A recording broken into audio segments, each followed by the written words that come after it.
নমস্কাৰ স্বাগতম জনাইছো এয়া হল নিউজ 18 অসম নৰ্থ ইষ্টৰ প্ৰাইম টাইম 18 আৰু ষ্টুডিঅ'ত মই প্ৰাঞ্চল প্ৰতিম হাজৰিকা ৰাজ্যত অব্যাহত আছে আৰক্ষীৰ ড্ৰাগছ বিৰোধী অভিযান এইবাৰ মহানগৰীৰ নিকটৱৰ্তী জোৰাবাটত আৰক্ষীৰ নাকা চেকিংত জব্দ হৈছে প্ৰায় 5 কোটি টকাৰ ড্ৰাগছ মণিপুৰৰ পৰা এখন ট্ৰাকেৰে সৰবৰাহৰ সময়তে আৰক্ষীয়ে ড্ৰাগছ সহ গ্ৰেপ্তাৰ কৰে দুজনক বিলাহী ফ্লেটত ৰেভ পাৰ্টিৰ চাঞ্চল্য মাৰ নৌজাওঁতে জোৰাবাটত জব্দ 4 কোটি 50 লাখ টকাৰ হেৰোইন এইখন ট্ৰাকৰ পৰা 660 গ্ৰাম হেৰোইন জব্দ কৰি আৰক্ষীয়ে গ্ৰেপ্তাৰ কৰিলে চালক হেণ্ডিমেনক মণিপুৰৰ পৰা আহিছিল ট্ৰাকখনত ড্ৰাগছ সৰবৰাহ কৰাৰ তথ্য গোপন সূত্ৰে পোৱাৰ পিছতেই জাল পেলালে আৰক্ষীৰ লগতে ক্ৰাইম ব্ৰাঞ্চে বৃহস্পতিবাৰে পুৱতিনিশা গুৱাহাটী সোমোৱাৰ পূৰ্বে জোৰাবাটত যৌথ বাহিনীয়ে আগচি ধৰিলে ট্ৰাকখন খালি ট্ৰাকখনত তালাচী চলাই জব্দ কৰিলে 60টা হেৰোইন ভৰ্তি চাবোনৰ বাকচ ট্ৰাকৰ কেবিনত লুকুৱাই অনা 10 টকীয়া চাবোনৰ বাকচত ওলাল কোটি কোটি টকাৰ নিষিদ্ধ heroin Based on this source information, Ratipua 4:30 manot ami nakatu logalu Jorabat OP Rusrot Jorabat area.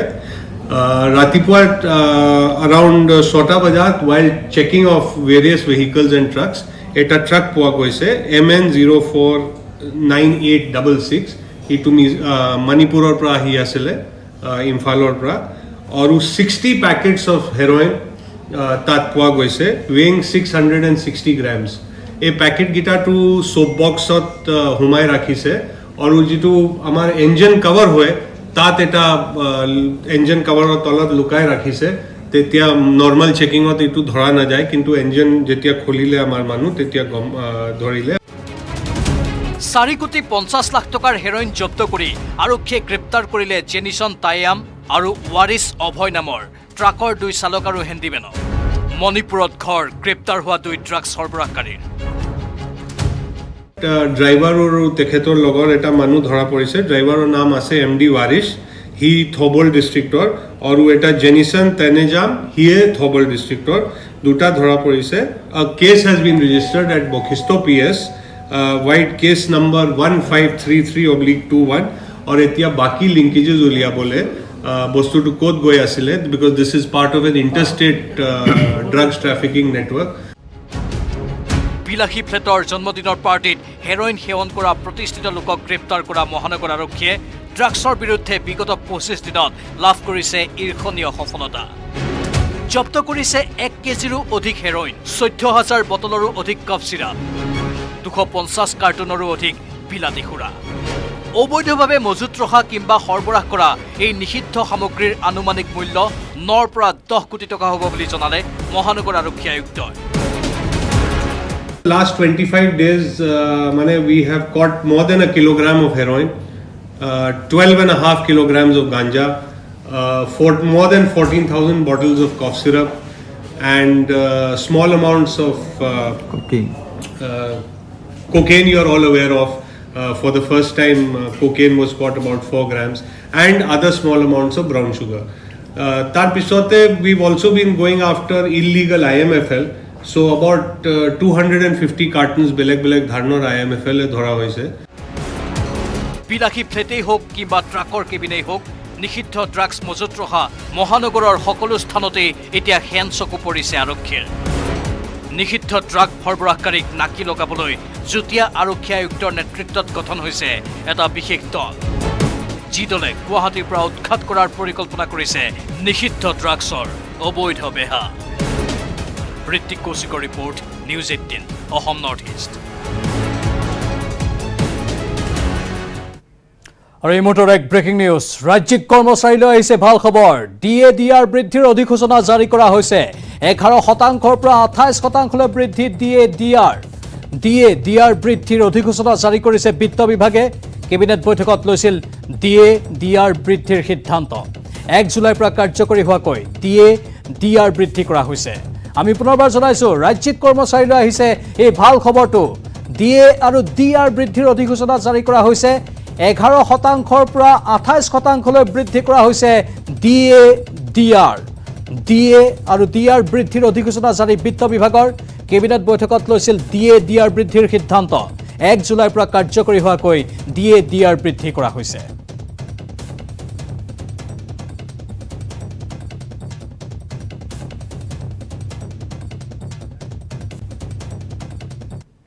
বৃহৎ পুঁজিপতিৰ হাতোৰাত অনিশ্চয়তা নামি আহিছে ৰাজ্যৰ 15 লাখ পৰিয়ালৰ জীৱনলৈ।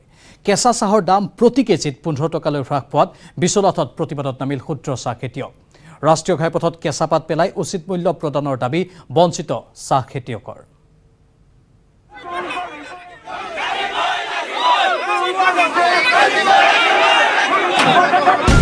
ৰাজ্যৰ ক্ষুদ্ৰ চাহ উদ্যোগৰ মৃত্যু ঘণ্টা। 15 টকালৈ হ্ৰাস পাইছে কেঁচা পাতৰ দাম। ৰাজপথত কেঁচা পাত পেলাই তীব্ৰ আন্দোলন।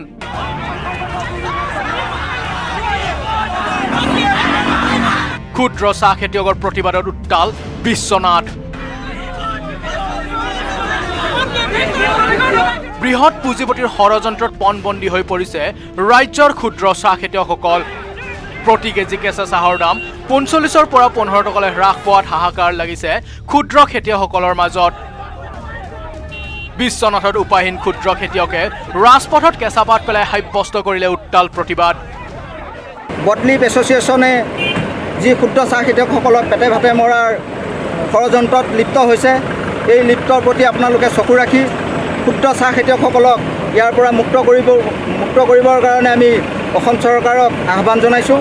আৰু পৰৱৰ্তী সময়ত যদি আমাৰ ক্ষুদ্ৰ চাহ খেতিয়কসকলৰ সমস্যা সমাধান নকৰে, তেতিয়াহ'লে আমি দ্বিতীয় কাৰ্যসূচী হিচাপে আমি ভাৰতীয় চাহ বৰ্ডত এনেদৰে চাহপাত পেলাই আমি প্ৰতিবাদ সাব্যস্ত কৰিম। কিয়নো বিশ্বনাথত এতিয়াও অব্যাহত আছে ক্ষুদ্ৰ চাহ খেতিয়ক আৰু বটলিপ টি ফেক্টৰীৰ মালিকৰ মাজত তীব্ৰ সংঘাত। উপায়ুক্তৰ কাৰ্যালয়ত টি বৰ্ডৰ বিষয়াৰ উপস্থিতিত দাম নিৰ্ধাৰণ কৰাৰ পিছতো কেঁচা চাহপাতৰ উচিত মূল্য নিদিয়াত বটলিপ ফেক্টৰীৰ বিৰুদ্ধে আন্দোলনত নামি পৰিছে বিশ্বনাথৰ ক্ষুদ্ৰ চাহ খেতিয়কসকল। বিহালীৰ বেডেটিত ক্ষুদ্ৰ চাহ খেতিয়কসকলে ৰাষ্ট্ৰীয় ঘাইপথত কেঁচা পাত পেলাই পথ অৱৰোধ কৰি উত্তাল কৰি তোলে পৰিৱেশ। কেঁচা পাতৰ উচিত মূল্য নোপোৱাত বিশাল সমদল উলিয়াই প্ৰতিবাদ সাব্যস্ত কৰে বঞ্চিত ক্ষুদ্ৰ চাহ খেতিয়কে। জিলা প্ৰশাসনৰ ওপৰত আমাৰ ভৰসা নাইকিয়া হৈছে, টি বৰ্ডৰ ওপৰত আমাৰ ভৰসা নাইকিয়া হৈছে, ফেক্টৰী মালিকসকলৰ ওপৰত আমাৰ ভৰসা নাইকিয়া হৈছে। সেইকাৰণে আমি আজি এই প্ৰতিবাদী কাৰ্যসূচী লৈছোঁ। আমি কোনো ক্ষুদ্ৰ চাহ খেতিয়ক নিবিচাৰোঁ যে আমি নিজৰ কেঁচা চাহপাত ৰাস্তাত পেলাম। আমি এটা চাহ পুলি, এটা চাহৰ আগ চিঙোতে এটা চাহৰ আগ মাটিত পৰিলেও আমাৰ অন্তৰত দুখ লাগে। আমি সেইটো বিচাৰি আনো। তেনে অৱস্থাত আমি আমাৰ চাহপাত আজি ৰাস্তাত পেলাবলগীয়া হৈছে। অত্যন্ত দুখ পাইছোঁ। উল্লেখ্য যে লখিমপুৰ জিলাত কেঁচা চাহপাতৰ দাম 30ৰ পৰা 32 টকাৰ বিপৰীতে বিশ্বনাথত প্ৰতি কেজি চাহপাতৰ দাম এতিয়া 15ৰ পৰা 19 টকা। ইপিনে লকডাউনৰ সময়ছোৱাত 600 কোটি টকা লোকচানৰ সন্মুখীন হৈছে ৰাজ্যৰ ক্ষুদ্ৰ চাহ খেতিয়কসকল, যাৰ ফলত গভীৰ সংকটত পৰিছে প্ৰায় 2 লাখ চাহ খেতিয়ক। কিন্তু এই ক্ষেত্ৰত ৰাজ্য চৰকাৰে এতিয়াও দিয়া নাই কোনো ধৰণৰ গুৰুত্ব। এতিয়া প্ৰশ্ন হ'ল, কোনে মচিব উপেক্ষিত 15 লাখ পৰিয়ালৰ চকুপানী? কেতিয়া চৰকাৰৰ ন্যূনতম সমৰ্থন পাব ভুক্তভোগী চাহ খেতিয়কে? কিয়নো বিভিন্ন সময়ত আন্দোলন কৰি অহাৰ পিছতো নিৰ্বিকাৰ হৈ আছে ৰাজ্য চৰকাৰ। বিশ্বনাথৰ পৰা তুষাৰ হাজৰিকাৰ report, news 18 Assam north east.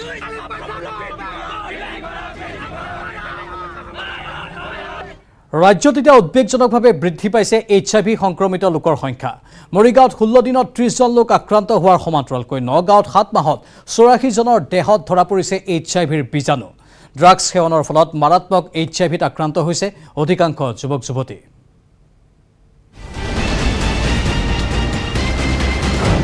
ৰাজ্যত HIVৰ ভয়াৱহ সংক্ৰমণ। মৰিগাঁৱত 16 দিনত 30 জন আক্ৰান্ত। নগাঁৱত 7 মাহত 84 জনৰ দেহত HIVত আক্ৰান্ত অধিকাংশই ড্ৰাগছ আসক্ত। কাৰাবন্দী কয়দীৰ দেহতো মাৰাত্মক HIVৰ বীজাণু। HIVৰ সংক্ৰমণক লৈ উদ্বিগ্ন ৰাজ্যবাসী। কৰোনাৰ সমান্তৰালকৈ ৰাজ্যত ভয়াৱহ ৰূপ ধাৰণ কৰিছে HIVৰ সংক্ৰমণে। বিগত 7 মাহত নগাঁৱত মাৰাত্মক HIVত আক্ৰান্ত হৈছে 84 জন লোক। চলিত বৰ্ষৰ জানুৱাৰীৰ পৰা জুলাই মাহলৈকে নগাঁও ভোগেশ্বৰী ফুকননী অসামৰিক চিকিৎসালয়ত তেজৰ নমুনা পৰীক্ষা কৰাত 84 জন লোকৰ দেহত ধৰা পৰিছে এই মাৰাত্মক বীজাণুবিধ। 84 গৰাকী HIV আক্ৰান্তৰ 74 গৰাকী পুৰুষ আৰু 10 গৰাকী মহিলা। আনহাতে আক্ৰান্তসকলৰ ভিতৰত 40 জন যুৱকেই হৈছে ড্ৰাগছ আসক্ত। ইপিনে নগাঁও কেন্দ্ৰীয় কাৰাগাৰত 8 জন কয়দীৰ দেহত ধৰা পৰিছে মাৰাত্মক HIVৰ বীজাণু। এই কথা সদৰি কৰিছে সংশ্লিষ্ট বিভাগৰ চিকিৎসা বিষয়া ধনী বড়োৱে। আমাৰ নগাঁও চিভিলৰ ICTC চেণ্টাৰত জানুৱাৰীৰ পৰা কাৰেণ্ট জুলাই মাহলৈ এতিয়া 84টা আমাৰ HIV পজিটিভ পেচেণ্ট ডিটেক্ট হৈছে। সমান্তৰালকৈ মৰিগাঁৱতো উদ্বেগজনকভাৱে বৃদ্ধি পাইছে HIVত আক্ৰান্ত লোকৰ সংখ্যা। মৰিগাঁৱত 16 দিনত HIVত আক্ৰান্ত হৈছে 30 জন লোক। ইয়াৰে জিলা কাৰাগাৰত সংক্ৰমিত হৈছে 7 জন ড্ৰাগছ আসক্ত কয়দী। আমাৰ এটা মেণ্ডেট আছে যে আমি ডিষ্ট্ৰিক্ট জেলবিলাকতো আমি এইটো HIV ভাইৰাছ HIV টেষ্টিংটো কৰিব লাগে আৰু সেই সম্পৰ্কত এইবাৰ আমি জিলা প্ৰশাসনৰ অনুমতি লৈ ডিষ্ট্ৰিক্ট জেলৰ সহযোগত আমি তাতে এটা কেম্প কৰিলোঁ 6 আৰু 7 আগষ্টত কৰি তাতে আমি পজিটিভ পাইছোঁ। তাতে 7 জন পাইছোঁ।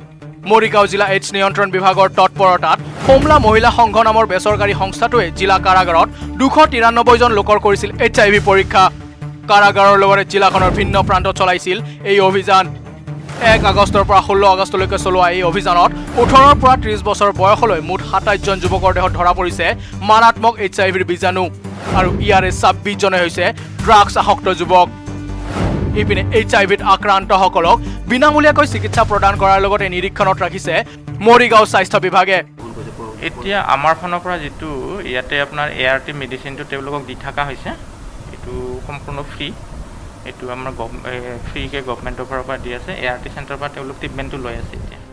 ইফালে আগষ্ট মাহৰ তুলনাত বিগত এপ্ৰিলৰ পৰা জুলাই মাহৰ ভিতৰত 7 জন যুৱকৰ দেহত ধৰা পৰিছিল HIV। উল্লেখ যে বৰবিধ ড্ৰাগছ লোৱাৰ সময়ত এটা চিৰিঞ্জ ব্যৱহাৰ মূলতে ইজনৰ পৰা সিজনলৈ বিয়পিছে এই মাৰাত্মক বীজাণুবিধ। কম বয়সতে ড্ৰাগছৰ প্ৰতি আসক্ত হৈ একাংশ যুৱচামে নিজৰ লগতে আনৰ জীৱনলৈ ভাবুকি মাতি অনাত উদ্বিগ্ন হৈ পৰিছে নগাঁও তথা মৰিগাঁৱৰ লগতে সমগ্ৰ ৰাজ্যবাসী। নগাঁৱৰ পৰা নীলোৎপল বৰা আৰু মৰিগাঁৱৰ পৰা পৱনজ্যোতি ডেকাৰ report, news 18 Assam north east. এতিয়া গীতে মাতে গুলজাৰ ডিব্ৰুগড়ৰ বিধায়ক প্ৰশান্ত ফুকন। অখিল গগৈৰ বিৰুদ্ধে আমিনুল ইছলামে অনা অভিযোগ সম্পৰ্কে মন্তব্য দিবলৈ গৈ ফকৰা আওৰাই ক্ষান্ত নাথাকিল বিধায়কগৰাকীয়ে। তেওঁ গালে হিন্দী গীতৰ কলি।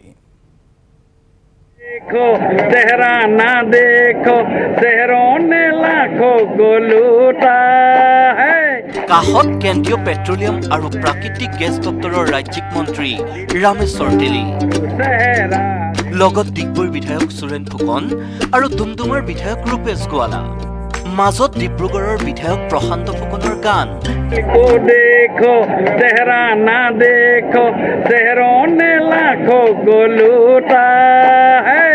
दिल सच्चा और सेहरा झूठा, दिल सच्चा और सेहरा झूठा। গানেৰে প্ৰশান্ত ফুকনে ক'লে চেহেৰা সুন্দৰ হলে নিৰ্মল নহ'ব পাৰে মনটো। চেহেৰাৰ সৈতে মনৰ তুলনাৰ প্ৰসংগৰ আঁৰত কোন জানেনে? অখিল গগৈ। ঢিঙৰ বিধায়ক আমিনুল ইছলামে 10 কোটি টকা অখিল গগৈয়ে দাবী কৰা প্ৰসংগত সাংবাদিকৰ প্ৰশ্নৰ উত্তৰ দিবলৈ গৈ প্ৰশান্ত ফুকনে আওৰালে কি?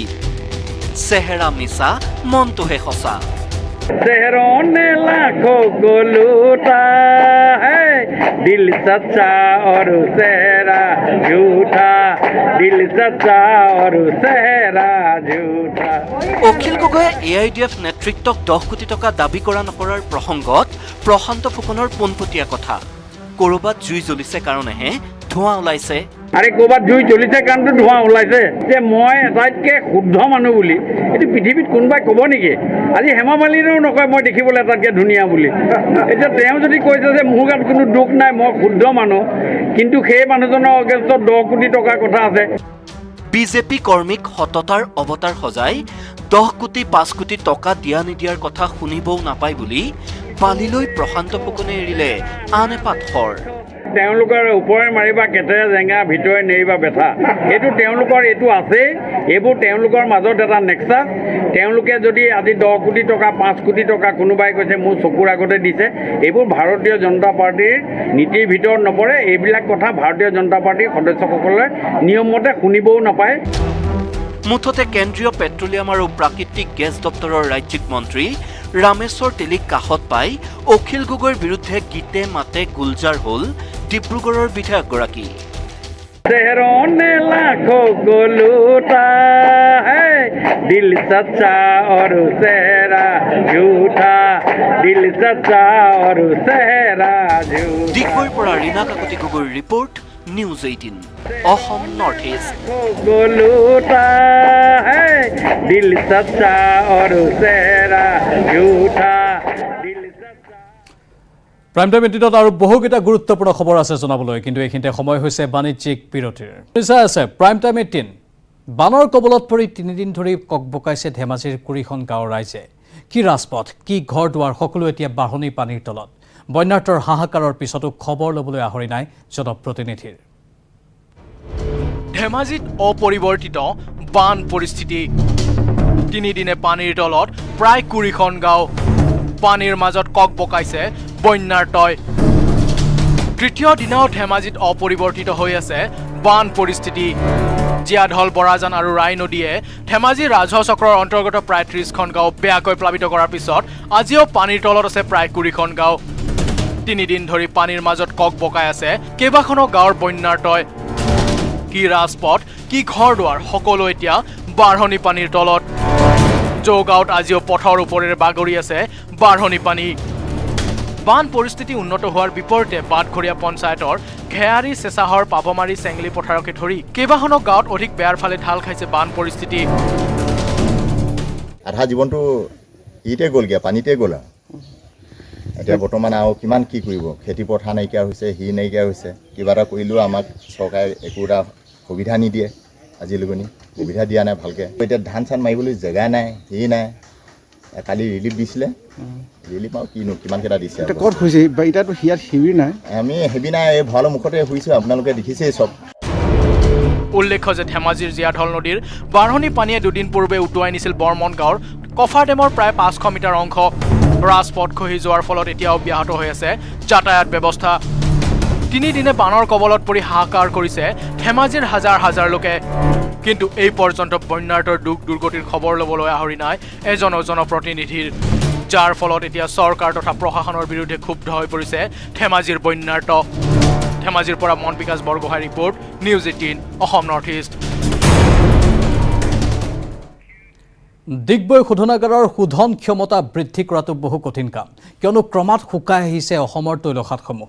এই স্বীকাৰোক্তি কেন্দ্ৰীয় ৰাজ্যিক পেট্ৰলিয়াম মন্ত্ৰী ৰামেশ্বৰ তেলীৰ। কেন্দ্ৰীয় মন্ত্ৰীগৰাকীৰ এই মন্তব্যৰ পিছতেই ডিগবৈ শোধনাগাৰৰ ভৱিষ্যতক লৈ উত্থাপন হৈছে কেতবোৰ প্ৰশ্ন। অচিৰে বন্ধ হ'ব নেকি ঐতিহাসিক ডিগবৈ শোধনাগাৰ? কেন্দ্ৰীয় ৰাজ্যিক পেট্ৰলিয়াম মন্ত্ৰী ৰামেশ্বৰ তেলীৰ মন্তব্যই ডিগবৈ শোধনাগাৰৰ ভৱিষ্যত যে সুখকৰ নহ'ব তাৰেই ইংগিত বহন কৰিছে। উল্লেখযোগ্য যে নিম্নমানৰ শোধন ক্ষমতাৰে লোকচানত চলি আছে ডিগবৈ শোধনাগাৰ, যাৰ ফলত শোধনাগাৰটোৰ শোধন ক্ষমতা বৃদ্ধিৰ বাবে ৰাইজে দীৰ্ঘদিন ধৰি জনাই আহিছে দাবী। ডিগবৈ শোধনাগাৰটো যিটো কেপাচিটি 0.56 মিলিয়ন আছে বুলি আমি জানো। আমাৰ অসমৰ যিবিলাক তেলৰ পুং আছিল, তেল খাদ বুলি কোৱা, সেইবিলাক শুকাই গৈছে। তথাপি চেষ্টা চলোৱা হ'ব যে টেকনিকেল কথা আছে ইয়াত, কাৰণ এইটো মই হঠাৎ কৈ দিয়াটো অসুবিধা আছে, কাৰণ টেকনিকেল কথা আছে। কেনেকৈ এইটো কৰিব পৰা যাব নাযাব নিশ্চয় এইটো আলোচনা কৰিম। ৰাজ্য চৰকাৰৰ শেহতীয়া SOPৰ বিৰুদ্ধে ৰাজ্যজুৰি অব্যাহত আছে বাছ চালক আৰু গৰাকীৰ প্ৰতিবাদ। যাত্ৰী কঢ়িয়াই বিহাৰৰ পৰা গুৱাহাটীলৈ বাছ অহাৰ সময়ত এখন জিলাৰ পৰা আনখন জিলালৈ যাতায়াতত আৰোপ কৰা আজব নিষেধাজ্ঞাই ক্ষোভিত কৰিছে ভুক্তভোগীক। য'ত চলি আছে বহিৰাজ্যৰ বাছ, কিন্তু বন্ধ আন্তঃজিলা যাতায়াত। চৰকাৰী নিৰ্দেশনাৰ ফোপোলাস্বৰূপ উদঙালে বাছ চালক তথা লেখক ৰূপম দত্তই। যাত্ৰী দেখিলোঁ কমচে কম তলত 10-15জন মানুহ আছিলে। মানুহখিনি নামি গৈছে বাছখনৰ পৰা, তাৰ পিছতো বাছখনত আপোনাৰ পূৰা মানুহ ফুল। তাৰমানে সেইখিনি মানুহ শ্লিপাৰৰ পৰা নামিছে, আৰু যি 2-এটা ছিট খালী আছে সেইখিনিৰ পৰা নামিছে। তাৰ অৰ্থ আপোনাৰ সেইখিনি মানুহ যদি বাছত ভৰাই দিয়ে, বাছত খালী ছিট এটাও নাথাকে। চ' 50% কেনেকৈ হ'ল? বিহাৰৰ পৰা অহা যাত্ৰীবাহী বাছৰ ভিডিঅ' ছ'চিয়েল মিডিয়াত শ্বেয়াৰ কৰি চৰকাৰৰ ক'ভিড SOPৰ নামত চলি থকা ভেকু ভাওনা উন্মোচিত কৰিলে ৰূপম দত্তই। বিহাৰৰ পৰা অহা এখন বাছ গুৱাহাটীৰ ISBTত ধৰা পেলাই বেচৰকাৰী দিবানৈশ বাছ চালক সন্থাই। বুধবাৰে এক সংবাদমেল আয়োজন কৰি দূৰণিবতীয়া বাছ সেৱাৰ চলাচলত অনুমতি দিয়াৰ অনুৰোধ জনাইছিল বাছ মালিক তথা চালক সন্থাই। আন্তঃজিলা যাত্ৰী পৰিবহণ কৰা বাছৰ ওপৰত নিষেধাজ্ঞা যেতিয়া আছে, সেইখন বাছটো উৰি অহা নাই। শ্ৰীৰামপুৰ বৰ্ডাৰৰ পৰা আপোনাৰ কোকৰাঝাৰ সোমালে, কোকৰাঝাৰৰ পৰা বঙাইগাঁও সোমালে, এইবোৰ ইণ্টাৰ ডিষ্ট্ৰিক্ট নহয় নেকি? নে সেইখন ওপৰে ওপৰে উৰি আহিলে বাছখন? সেইখন বাছ যদি যাত্ৰীবাহী পৰিবহণ সেইখন বাছে যদি ক'ভিড প্ৰট'কল নামানি শ্ৰীৰামপুৰ বৰ্ডাৰৰ পৰা অসমৰ ইমানকেইখন জিলা পাৰ হৈ আমাৰ ISBT আগত মানুহ নমাব পাৰে আৰু যিখন বাছত কোনো ক'ভিড প্ৰট'কল নাই। ইফালে ৰাজ্যত অব্যাহত আছে প্ৰতিবাদ। বাছ মালিক আৰু কৰ্মচাৰীয়ে অব্যাহত ৰাখিছে প্ৰতিবাদ। বৰপেটাৰ হাউলিৰ ৩১ নম্বৰ ৰাষ্ট্ৰীয় ঘাইপথত শুই বহি পথ অৱৰোধ কৰি প্ৰতিবাদ। শীঘ্ৰে দূৰণিবতীয়া বাছ সেৱা মুকলি কৰি দিয়াৰ দাবী। আমিতো বন্ধ ৰাখি লাভ নাই। আমাৰ গোটেই ইউনিয়নৰ মানুহবিলাকে কৰি গোটেই গাড়ীবিলাক চলালে হ'ল। যদি চলি আছে গাড়ীবিলাক সৰুত যাই আছে পিলপিলি, ই ৰিক্সা, টেম্পু, মিউজিক, চুমু, মাৰুতি, চুইফ্ট ডিজাৰ এইবিলাক চলি আছে।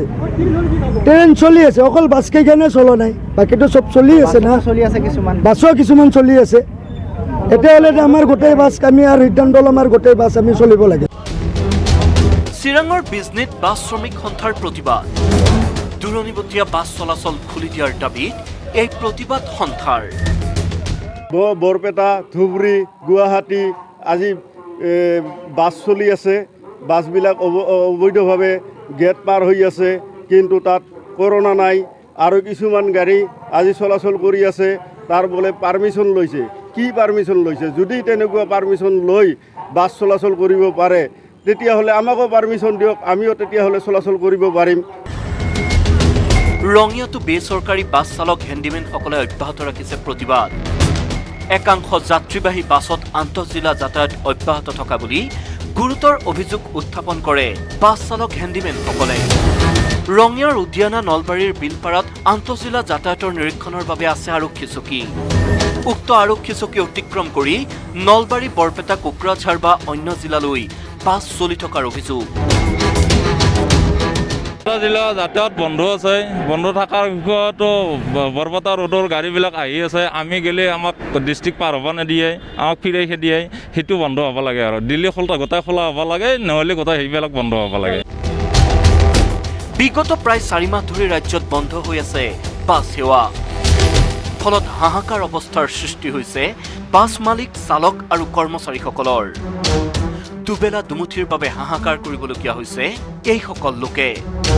কিন্তু ভোকৰ ভাতমুঠিৰ বাবে হাহাকাৰ কৰা এইসকলৰ কথা চিন্তা কৰি চৰকাৰে শীঘ্ৰে উপযুক্ত ব্যৱস্থা ল'বনে?